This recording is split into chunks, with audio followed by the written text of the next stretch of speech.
Financial education and access are not the same thing. So I get pitches on this all the time. We're going to democratize access. We're going to teach people. And then you read the deck, and I was like, well, what are you teaching people? You're teaching people about technical analysis? Like, you're teaching people how to day trade? Like, in good conscience, I just don't think that's what we should teach people. Or it's an incomplete lesson. Like, you can teach them, hey, this is things that people do, but like in the context of like what's actually happening, I think that's really, really hard. Like, you don't even talk about the fundamentals of capital formation. You just want to watch the lines move up. Welcome to Brave. Learn from Southeast Asia's best tech leaders.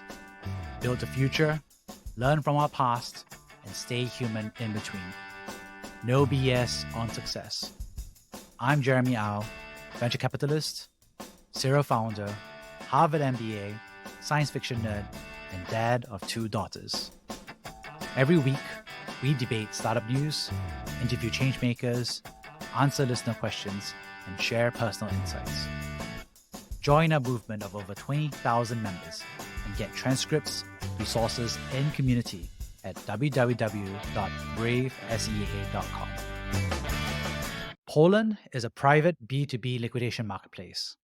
The startup connects sellers carrying excess inventory with bulk buyers across the world. The platform incorporates pricing algorithms, dashboard analytics, and sustainability metrics to find great liquidation outcomes. Hundreds of tons of usable products that would have been incinerated or gone to landfill is now used by happy consumers instead. Manufacturers get more revenue, buyers get cheaper inventory, and the world benefits. Learn more at www.poland.tech. Sorry, I'm just like false start to get the morning limber up. Okay, all right.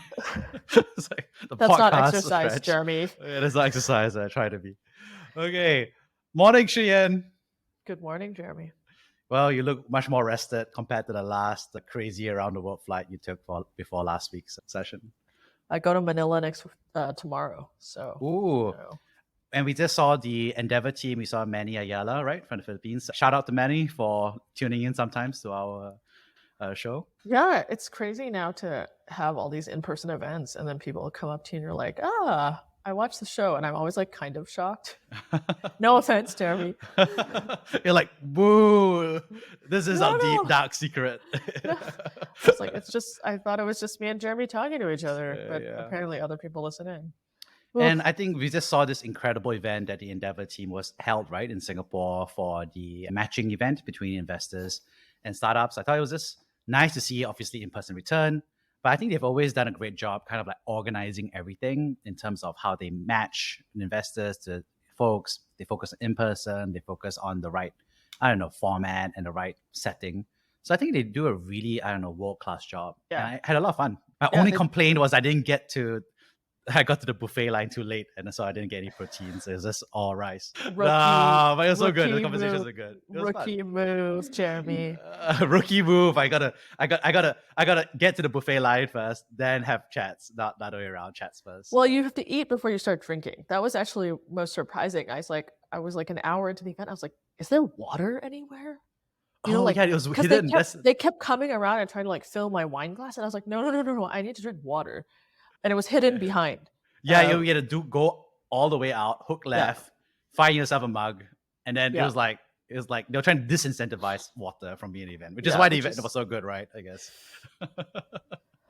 No, it was a great event, and it was really fun to also get to see some portfolio founders who were in town for the event. I got to meet a portfolio founder that I've never met in person. Oh, you got to say the name. Do a quick shout out. Of course. Belanja Parts CEO Hiskia. We actually found ourselves next to each other in the buffet line, aforementioned. And he like looks over and he's like, Shiyan? And I was like, Kiki? It wasn't awkward, I promise. I think the thing is, is like, I felt weird because it was like, a lot of people from Zoom, and then you're just like finally making that, mind-body connection where you're like, oh, this is what you look like in real life, right? Oh my God, Darvesh from Paid. I've never met him in person, and he was like standing there and he's like, I'm Darvesh. And I was like, oh, you look so different. He's like, I'm told I'm shorter in person. Really? I think in and I person, said, everybody looks better, I think, because I think cameras don't do a good job. Low res, like warping. I think everybody looks better in well, person. no, and then someone was like, oh, you look like you've lost weight. And then I was like, do we say that to people now? I was like, I think we say, oh, you look fit, right? And then Yeah. he's like, no. He's like, as a British person, don't tell me that I look fit when I don't look fit. Yeah. So I think one interesting thing we were discussing last night was, of course, was like, hey, what's been the tech news, right? That's out there. And I think some folks were discussing a little bit about Temasek, for example, just announced that they completed their independent review of kind of like, exposure to FTX, how it happened. And I think there were three major parts of their findings, right? One was that they didn't assign any kind of like blame. I think they said they felt like the process for the investment decision and the due diligence was sufficient and adequate. That was their finding. The second was that they decided to cut the pay of the folks, or the folk investment team volunteered to cut their pay. Is a bit fuzzy there because of this. So they announced that. Obviously, we don't know what the magnitude was.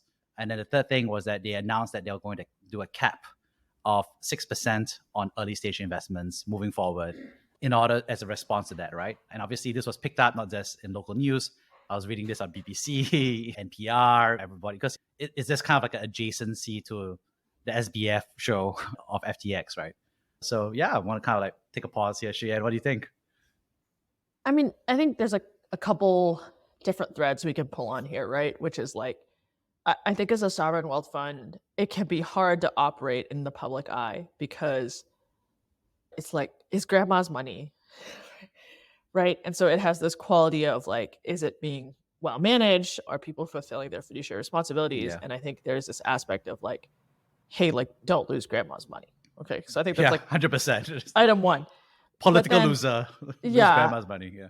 But I think like the second piece of it is like they're also an asset management business. And so Right. they're actually in the business of taking risk to Right. generate a return. And that just means that there are no guarantees.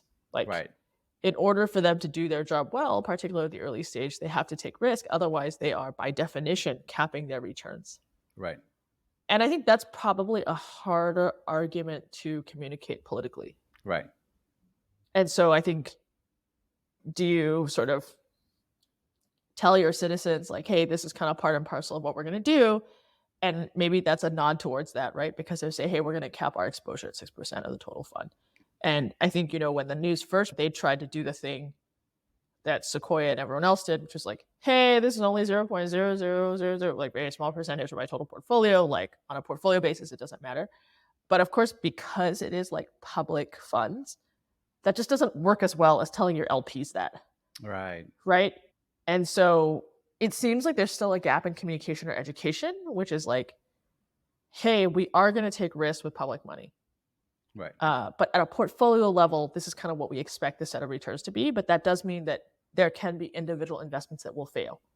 Right. And in fact, if nothing fails, that actually probably means we aren't taking enough risk in that portion of the portfolio. Yeah. But that is a sort of more complex political communication, I think, to make. And I think what's unusual maybe for like non-Singaporeans or even Singaporeans, I don't know if you know like what percent of our national budget, our operating budget, is actually investment income from the sovereign wealth funds. It's actually not insubstantial, right? So if you look at, we can put this in the show notes too, right? If you look at the fiscal year 2022 budget, right? Net investment returns contribution was like 21 billion. Right. So, that's like pretty substantial on total operating revenue of 90 billion. So that's what, about almost 1/5? Yeah, it's 1/5 like actually. Yeah. Almost 1/4. Sorry. Yeah. So sorry.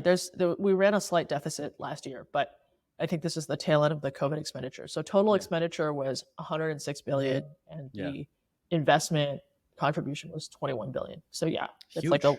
It's huge. And it's something that America doesn't have, for example, in terms of like having investment returns, for example, right? Yeah. Generate that operating budget, right? Yeah. So yeah, like there's no risk, no reward type of thing, right? In fact, it's almost like exact opposite, right? Because America is running the total deficit on a federal and government level, right? I mean, to be fair, we ran a deficit last year. Yeah. So there's all the sort of major COVID expenditures, and I think if you semi-seriously, right? Like our friends at GIC and Temasek, when they saw all the expenditures, they're like, oh man, we got to work harder.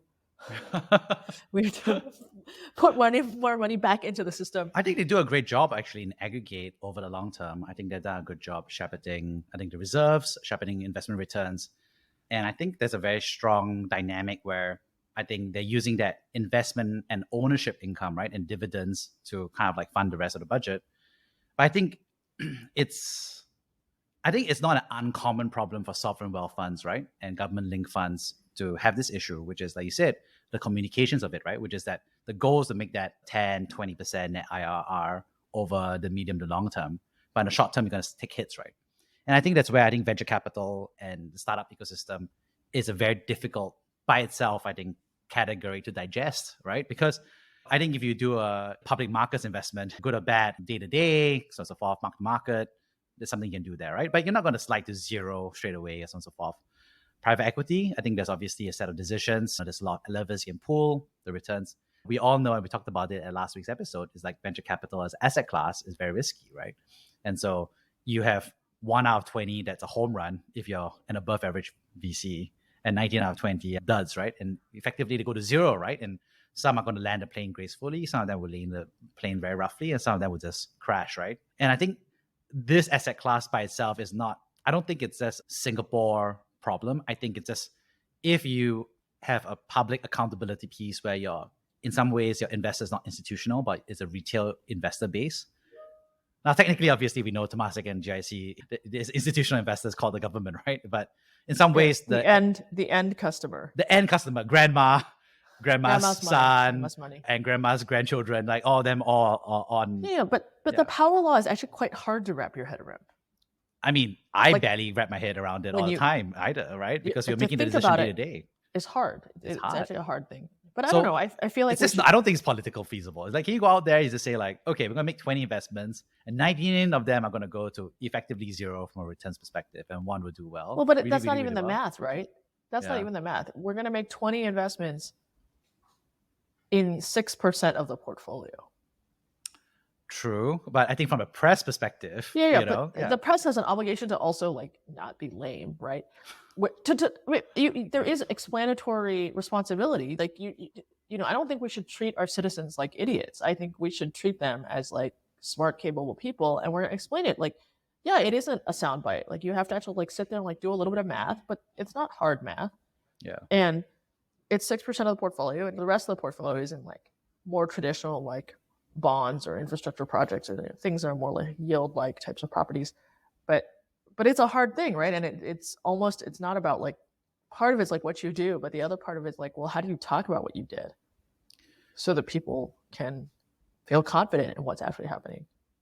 I mean, I think I agree that there's some level of messaging that can improve, and I think that I'm optimist. I think that people gradually understand more and more about this ecosystem over time.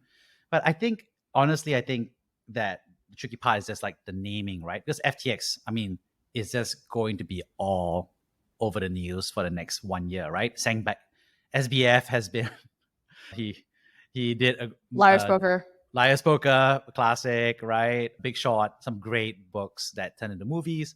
And basically, he's going to be releasing a book later this year, right? And SBF has been doing, Michael Lewis decided to shadow this billionaire when he was on his rise to the peak, and he watched him flame out, and he was doing a chat with him for apparently half an hour every 2 weeks, just entire time period. And then now that he's in jail, he's under house arrest. It's gonna be insane. He's still meeting them every 2 weeks and having 4 hours now. And I'm like, what is this guy thinking? Like, this guy's going through he's under house arrest. He's going through legal discovery, and he's just talking nonstop to this author. Anyway, so it's releasing later this year. It's going to be tremendous. And like this it's not really about this, right? I mean, we're talking about the Temasek exposure, obviously, but it's just more like FTX, the fraud, the accounting standards, the individual decisions, the cast of characters, the Hollywood, right? Apple's bidding for the rights of the book already, right? Because they know it's a good story. They have a male founder, you have a female founder for Alameda, you have the head of engineering, you have it's like Hollywood couldn't have written it better, right? It's always and like, it's a truth is stranger than multinational fiction. It's a caper. It's a caper movie. It's a caper. It's a heist. That's the worst part. It's a crime. True crime. It's everything, right? And obviously we talked previously in the past episode. We do have a Singaporean connection. Constance Wang was the COO in charge of this, and her name. Jeremy, you got to get her on the pod, man. Maybe. Okay. You know what? I'll promise you. I'll consider this. I'm going to send her an invite and just talk. But I mean, I think she's going to be wiser, right? She's what can she talk about, right? I mean, she can't talk about anything during FTX because she's probably a plaintiff in this suit. No, and of course, like separate from the like specifics of power law and venture capital returns and whatever, there is the fraud component of FTX, which I think everyone is like very disturbed by, and like the scale of the fraud, I think is like what is mind-boggling. But I also mean, this is like a really terrible thing, but like, if your founder wants to lie to you, there's not a whole lot you can do. Because they're working on their business 24/7. You are not. Right. So, like, it means you need to sort for honest people. Right. And then there's this whole kind of gray area between like, where is like honesty, where is carelessness, and where is fraud. Right. Because in startups, honestly, there is quite a lot of carelessness as people are growing and scaling and whatnot. And then you have to bring in appropriate controls and compliance and regulatory and things like that. But I worked on this deal and they had some angels, and the angels were like, hey, like we need to write in provisions about A and B and C. Like, how can you just invest on the safe note? And I was like, dude, your angel check, whatever, it's like 10K. Okay. Right. I was like, if you want to go through legal terms, your 10K is going to get eaten up in lawyer fees. Right. And if you don't trust this guy, you shouldn't invest. Right. Like, that's the most basic thing. Like, we don't even know. Okay. And so writing in all these provisions is not going to actually make this deal better at this stage. Right. Now, obviously, these things all change as the companies mature and you actually have something to like audit and follow and track or whatever. Right. But it still does require you to, you really need to choose the founder properly. It has to be someone who has integrity. Yeah, and I think that's where the risk-reward dynamic you said, right? The business of risk for reward, and is it on that right curve, right? And I think the truth is, it's not just Temasek, right? There's Ontario Teachers Pension Plan, right? As well as Sequoia, right? Was part of that same dynamic, right? And there's a lot of other investors that were, I think, follow investors that were piggybacking off the due diligence of these lead investors, right? So I think there's a very interesting dynamic, which is like, and I think there's a lot of nuance here, right? Which is, I think we're saying, as a fund, is about the right risk and right reward, but venture capital as an asset class, from my perspective, has a lot of aspects that are politically very difficult, frankly, reality-wise, to explain. And then you have the FTX dynamics, which is like flat out, you had a founder that was out to mislead. And I think what's starting to shape up, and I think on the legal discovery stage now, is that like there were a lot of risk factors that were, I think, known or waived, but were not, they were material, but I think the conversation is like, what's normal, what's okay, what versus the reward of their growth curve. And then after that, I think later on, they started ballooning their fraud, right? I think there's a certain stage where they kind of like stepped up that activity and they were hiding that from their board and the investors, right? So it's not like a fraud from day one, right? It was like kind of like this hockey shape of fraudulent activity. And so, I think this conversation is like goes back also to the board, and was there any ways they could have done that oversight and management, which is another conversation. I don't know. So I think what I'm trying to say here is like, I think there's nuance about what aspects to really focus on and what aspects to have there. And I think, honestly, I think my takeaway from this is that I think that if you are in the public eye, my perspective at least, is that I think it's difficult to make direct investments, because if you're making a direct investments in about 600 investments, right? I think that's what, then, you're expecting like maybe half of them at least, right? To effectively kind of like go under, right? And I think that's a very difficult conversation to be had. But I think if you're deploying this capital through VC funds... Let's be clear, right? Temasek is not like investing in pre-seed companies. Oh, 100%. Right? Yeah. I mean, like their check size just makes that impossible, right? So the things that they're investing in, like, I don't even know what their definition of early stage is for this 6% cap or whatever it is. But like, by the time Temasek shows up and writes their check, like the business is like a going concern. But there's still Series B, Series C. I think there's still a very significant amount of risk that still happens.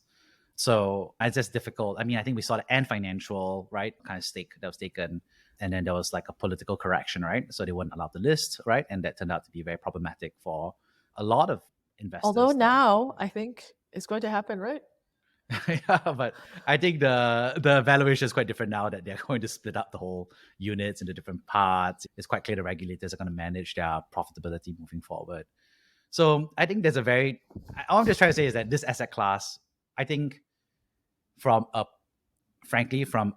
communications perspective, I think it's easier to delegate this to venture capital funds to manage on their behalf, right? That are happy to accept the capital, be a specialist, and also be able to provide the arm's length, right? Independence and thoroughness. So it doesn't fall upon the main body, right? From my perspective.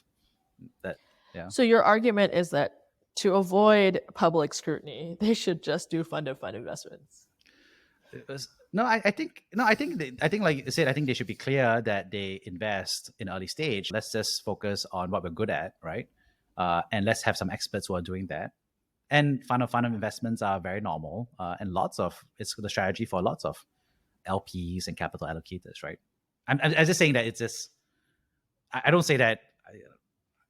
I say that. Yeah.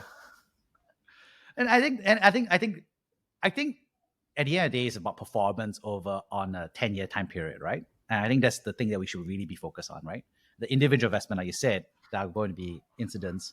And I think it's going to reveal the organizational learning, which is like, did we learn from this error? Are we going to change how we do the process? And if they pick up the fragments, right, in that sense of the deal, but they learn what needs to be done and they can outperform in future deals, I think that's good. It's just that I think venture capital as an asset class is difficult to explain, right? Yeah, agreed. Yeah. Agreed. But I would also say that, like, I think their job is really hard. It's actually really hard to deploy that much capital. Right. So can make fun of them because we make fun of everyone, but I still have a ton of respect because their job is hard. I think it's a stewardship role, right? And it's no joke. And I think the Harvard endowment, for example, is another example of university endowments. And now, of course, we see the sovereign wealth funds from the Nordic countries as well as the Middle East, right? They're all kind of like entering this dynamic, which is how do you manage wealth? But I think one of the big differences from my perspective is that, for a lot of the other sovereign wealth funds, they're managing capital that is mineral, right? Or extractive resources, right? And that's how do you shepherd this for a rainy day down the road, right? And transform the economies. But I think for Singapore's institutions, they are citizens, Grandma savings. Right? Grandma savings, everybody's savings. Heck, even I put money into my kid's CPF account, right? So my infant and toddler CPF as well is there as well. So it's not, and it's not easy for sure. On that note, how do you think about this whole crypto? I think we've been talking about FTX or about crypto. We've had winter. Winter was called. Winter is still ongoing, but how do you see that? I think people are going to be curious, right? I mean, I think in a sense, it's a good thing for the industry because it takes a lot of the noise out, right? And so whoever's left is actually trying to build. I think we still see some good activity in Singapore. Hong Kong has been making a big push. Right. And so it seems like it's going to be kind of like a test bed for China to see kind of how some of the digital asset stuff plays out in a more controlled environment. And then Dubai and the Middle East, they've also been pretty aggressive in trying to promote more crypto innovation. So I kind of think like the most interesting markets for crypto are actually emerging markets because that's where the rails are the worst. And that's where people have a real need for alternatives that are not kind of subject to the whims of their government per se. And they really do have a need to transact, right? So like I know companies who have Burmese engineers. Right. They get paid in crypto. Right. And that's like a big deal for that engineer, right? Right. You get paid in USDC, you can actually support yourself and your family, even though, your country is undergoing upheaval currently. Right. And so I'm kind of interested to see some of those use cases. And I think in LATAM, you see a lot of use cases around inflation hedging, right? People want to get their money out of the peso or the real and get it to USDC. And it's not even a speculative use case. That's literally just like, I just want my money to hold value. Right. So, yeah, I mean, I think people are still pushing forward and it's good. This is like the time to build. Crypto also has a quality that it attracts a lot of like gambling personalities. And so it almost feels like people are kind of like waiting for that next pump, that next thing to sort of get the animal spirits going again so that they can all kind of like jump in and take things to the moon. Hopefully that stage is over. I mean, I don't think it's ever gonna be over. People have gambling personality. It's not gonna, it's human nature. Humans love the idea of easy money. you think Satoshi was like kind of like when he wrote this paper about how to build trust around the world, and like you said, make global currency be a smoother place, and then he's like, "Yep," and then I'm gonna coin a new language called Dogecoin, Shiba Inu to the moon. I don't know Satoshi. Would love to meet him or her. I would like to know day. who he is either. But I'm just saying, like, I mean, I think there's a vision, right? Which is like you said, like I think there's a trust component, and that was happening on chain, right? And then everybody was like, guess what? On chain, the technology is too slow, or we would want to do all these other stuff. So we're going to move everything off chain, which sounds very fancy. But it just means that there's this totally transparent part, and then everything happens opaquely afterwards. And then turns out to be an iceberg under the waterline, right? And I think that's the tricky part for crypto from my perspective is like, I think it's like there's casino land, which is some retail consumers are treating it like as a casino, like you said, right? And mixed up with traders who are trying to trade against each other and so forth and hype and whatever. There's a documentary called This Is Not Financial Advice. And it follows people kind of through the meme stock and crypto madness. Right? You don't even need crypto. The meme stock thing, right? Wall Street bets and all that stuff that happened, like even sports betting, right? There's so many different vehicles that people can express this desire to like get rich quick. And I don't know, like in a past life, I spent a lot of time working on personal finance and financial education. And I don't know whether you can actually educate someone to like take away the thrill of fast money. Yeah, it's like, can you imagine like, it's like Nerd Wallet or Robo Advisor. And then the slogan is like, get rich slow, right? Like that's such a terrible tagline. like, you know, but I think that that's the crux of it, right? Which is that I think that people are making decisions about investing. So I think that's why I think crypto is like so many different aspects about it. But I think when we're talking about the coins and so forth, right? The trading and so forth, I think the biggest part I remember is just like, I think a lot of people were making the argument that because there's all these stimulus checks, right? It turns out that the dollar was losing value. So people were buying Bitcoin, Ethereum in order to preserve value, right? And then turns out it's actually the opposite, right? Which is that with all the stimulus, we end up creating a lot of liquidity, and the liquidity moved into the coins and pumped up the prices, right? Which is like it's like when I was reading these two things, I was laughing because this reminds me of my economics class of like Keynesian versus Hayekian. It's like the same thing happens from point A to point B, but nobody can agree on why point A causes point B in terms of time, right? It's just totally opposite. So it's just like watching the, I don't know, re-emergence, I don't know if that makes sense, of like this kind of like monetary arguments, right? It just happens to be in this 100% at that point of time, very low regulation, 100% globalized, zero barriers to entry kind of zone, right? And I think, like you said, to some extent, the good actors also got washed out by the bad actors, right? Just can you imagine somebody who's like promising, like, okay, I figured out a decent use case versus someone who's promising 20%, 50%. Yeah, you look like an 12%. idiot, basically. Yeah, you look like an idiot, right? Exactly. But I think like product makers have responsibility too, right? Like you give some 18-year-old kid an app and like let them buy stuff on margin, and they don't even know what margin is. Yeah. And like they could just go click. I mean, that's not great. Yeah. I mean, the tricky part is like, it's good that they get a chance to financially educate. It's good for them to be able to get access, right? And I think for some financial education and access are not the same thing. So I get pitches on this all the time. Okay. They're like, okay. Go for it. Yeah. We're going to democratize access. We're going to teach people. And then you read the deck and I was like, well, what are you teaching people? You're teaching people about technical analysis. Like you're teaching people how to day trade. Like in good conscience, I just don't think that's what we should teach people. Yeah. Or it's an incomplete lesson. Like you can teach them, hey, this is things that people do, but like in the context of like what's actually happening, I think that's really, really hard. Like it's like you don't even talk about the fundamentals of capital formation. You just want to watch the lines move up. So are you really educating someone? And like, I think you have a fiduciary, right? Like if you're going to make something and put something out in the world, like is encouraging people to like gamble stuff that they can ill afford responsible? I don't think so. Oh, it's hard for someone to learn something if you don't have access to it, and then you just end up not bothering to learn it, right? I've met folks in the Philippines and in Thailand who just historically just couldn't trade, right? And so they're just having this, I don't know what's the word. I was going to use the word masterclass, but I think that's a bit too high. I think just having these lessons that they have from YouTube, from Substack, from other people on Discord about trading.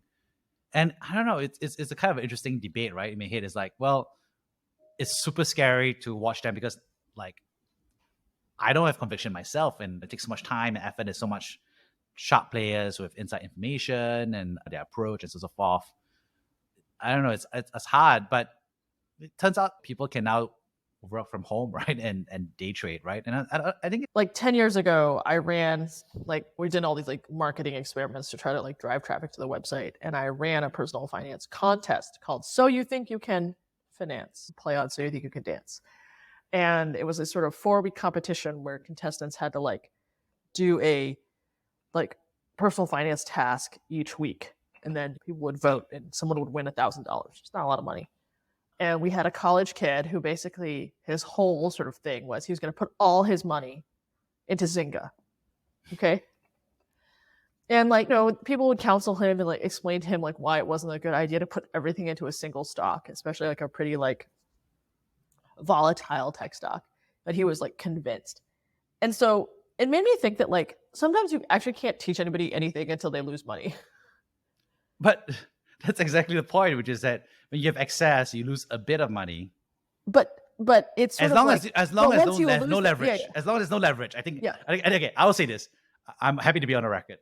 You cannot give leverage to somebody who doesn't know what leverage is or cannot use it responsibly. And I don't know what the right accreditation and all that thing, but yeah, but I mean, I do feel like if there's a way you can make someone take a class before you let them invest money, and fine, it's free will, right? We believe in free will, so people should be allowed to lose their own money. Why stop them? But it's like there's some things you can't learn until you viscerally experience it.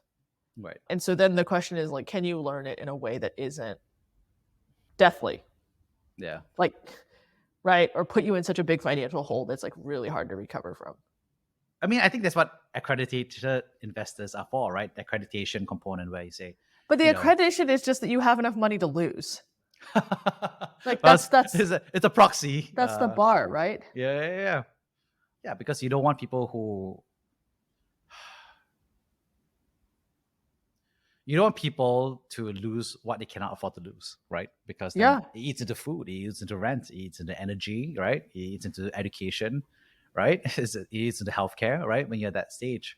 So I think that's the, I don't know, democratization spiel, right? Is that, people should be allowed to take on that risk if they want to, as long as they're aware about it and be able to learn. Because I think you go to Rich Dad, Poor Dad, right? The book, right? You know. Oh my God. Sorry. Like, really? Are we going there? Really? Are we going there? Personal finance. I mean, I don't know.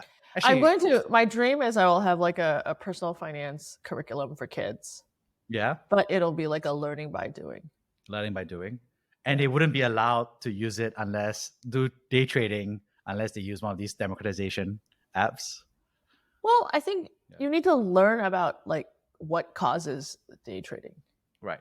Like who's on the other side of that trade? Like people just don't even really ask the question.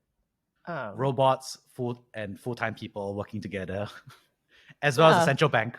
I think. That's but like, how do you think about it, right? Like, I think there's some sort of just like, and I think part of the lesson is also like figure out which games you should play and which you shouldn't. Right. And how do you think about that, right? I think that's like a kind of it's not an instantly intuitive thing. My kids, they did a garage sale at the park down the street, and 5 families, they brought toys and books, old toys and books to sell. Yeah. And my daughter also bakes cookies to sell. Oh. And so like at the end of it, like I asked her what her learning was, and she was like, books don't sell. Which is true. The kid who sold the most stuff was the kid who had brought most toys, because the neighborhood children who were at the playground, their customer set, was impulse buying toys, not books, right? So I was like, that's a good insight. And then the neighbor kid noticed that my daughter had sold a lot of cookies. And so her insight was, next time we do this, I'm selling food. I'm not selling books or toys, right? But like, it's kind of like, okay, well, you got to pick which game to play, right? Like you just sort of wandered around and said, okay, I'm going to sell them. But then you watch customer behavior and you're like, oh, okay, it helps them think a little bit more. And they had tried earlier, but they had picked a morning time. There weren't as many kids. This time they did it. It was an evening time. And then she was like, yeah, I think there's more kids in the evening. And I was like, also, that's a good observation. But, you know, like, they're little, they're 6, right? So they're just starting to like think about it. And next time they're not going to sell books in the morning. They're going to sell cookies or toys in the afternoon. And I think slowly we can kind of like build up this understanding of like the economy. I don't know if we can like talk about the stock market and discounted cash flow quite yet. I don't think they have the math skills to understand that. But the core idea of a business with like a revenue, a COGS, like a profit, they understand that. Yeah. And they care about profit. They want money to buy toys. That's their goal. Welcome to capitalism. I love it. I love that. I love that she sort of, it started to make me really happy. I think the crux of it is just like, I think when it comes to trading, right? And I think that there's a certain level of requirements that we have, right? Which is that you should be able to preferably be able to gain or lose in accordance to what you're able to afford, right? I think that's a really important part. That's like gambling, right? Kind of like there's dynamics there. That you should be as educated as possible, and that there should be resources to help you get educated as fast as possible.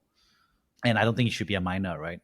That's, I mean, there were a lot. I think they could do it in schools too. Like when I was in elementary school, I ran the school snack bar.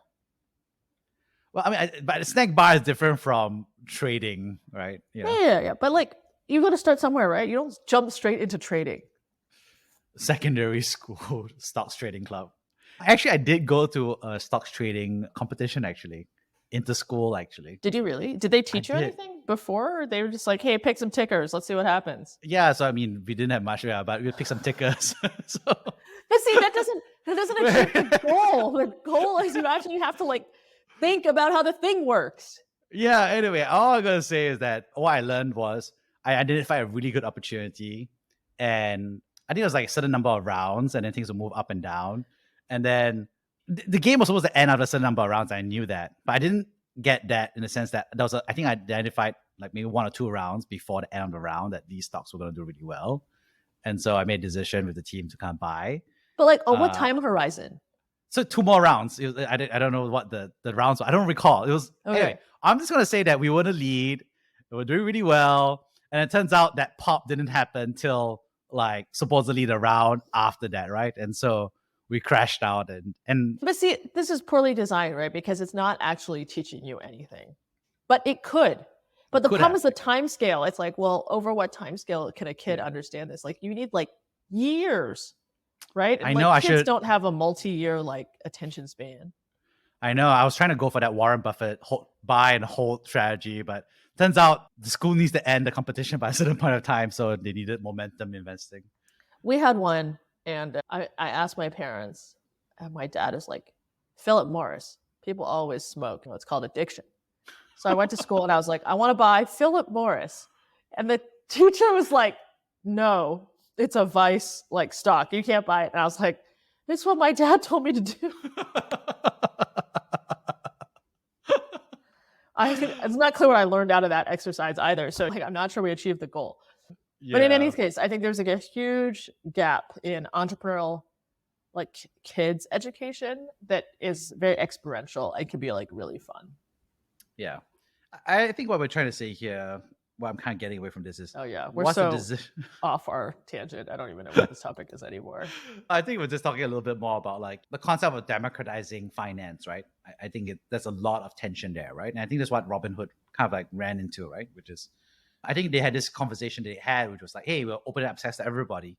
And I remember there's this number that I think I can't remember, the regulators were asking, right? It was like, what percentage of your folks made profit over this time period, right? And I don't think they answered at the end of the day, right? And I think that boils down to the heart of it, right? Which is that the truth is, by opening up access, more people get to enter the arena.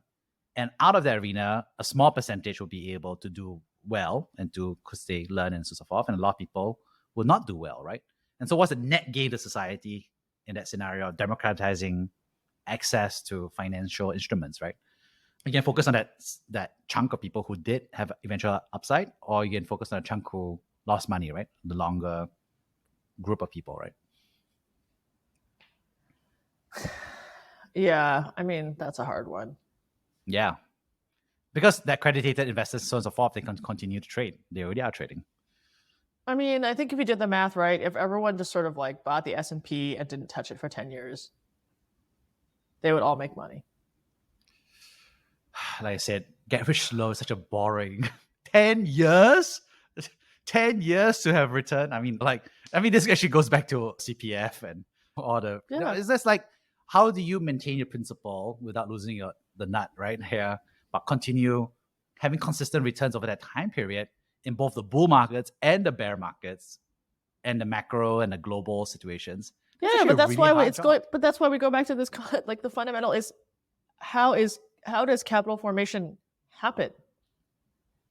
And why is a diversified approach the way to go? Because if you believe like over a reasonable time scale, right, there's increases to productivity and population grows, all that sort of stuff, like capital formation will occur. Yawn. It's like, this is the worst YouTube channel. It's like, here's my secret to get rich over 10 years. Buy an ETF. And then it's like your 30-second ad. Yeah, it's called dollar cost average. Set it and forget it. And I'm sorry. It's like shockingly boring. Yeah. I mean, I think that's for the average investor. I think that's probably the best strategy. And I think that's how I think about it on my personal exposure as well but I don't know. Okay, there's another good t-shirt. Get rich slow. That's all. I mean, you better open up this store, right? Like, yeah, I know. I've got all sorts of great t-shirt slogans. Yeah. So, okay, if you had someone thinking about investing, right, and thinking about that, what's your advice? Like in life? You don't give some advice. Talk about what games to play. This is not financial advice. I'm not qualified to give financial advice. I mean, I would say like most people don't actually want to spend their time looking at the market. And so I would say, hey, think about a number. Let's say you want to save, I don't know, $1,000 a month. Okay. Yeah. I would put maybe 950 of that into a broadly diversified basket of stocks. And maybe $50 of that, right? 5%, I could sort of mentally create as like a learning pot. Right. And with the understanding that I could lose that money, right, but I would use that to do riskier stuff, learn about new industries, things like that. Yeah. And so the act of regular saving and compounding is going to stand you in good stead, but right, you still want to do fun stuff, invest in your friend's thing, buy a Dogecoin. Sure. Yeah. Right. But you can do it within a constrained, right, I'm not going to blow myself up. And right, yeah, if it does well, then you're like, oh, I'm a genius. Yeah. Yeah. But at least you don't blow yourself up. I think it's like a basic principle. Yeah. On that note, thanks so much and see you next week. See you next week. Thank you for listening to Brave. If you enjoyed this episode, please share the podcast with your friends and colleagues. We would also appreciate you leaving a rating or review. Head over to www.bravesea.com for member content, resources, and community. Stay well and stay brave.